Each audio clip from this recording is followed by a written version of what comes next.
Westpac has reported a 25% fall in its first half net profit to $2.97 billion. The bank is blaming a rise in bad debts and the cost associated with setting up the Bank of Melbourne for dragging its profit lower. James Packer is planning to sell his stake in Foxtel. News Limited is reporting Mr Packer wants to use the money to focus on his casino interest. It would be the first time in a century that the Packer family has no media interests in Australia, apart from a small stake in the 10 network. The ratings agency Standard & Poor's has lifted Greece's credit rating from default status to CCC. The decision was taken after a bond swap reduced the country's massive debt by a third. Greece has received $300 billion in loans since 2010.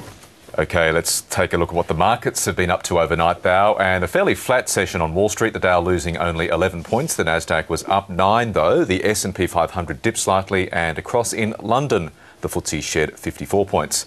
Looking at commodity markets, West Texas crude is trading at $105 a barrel. Tapis crude's trading at $125 a barrel.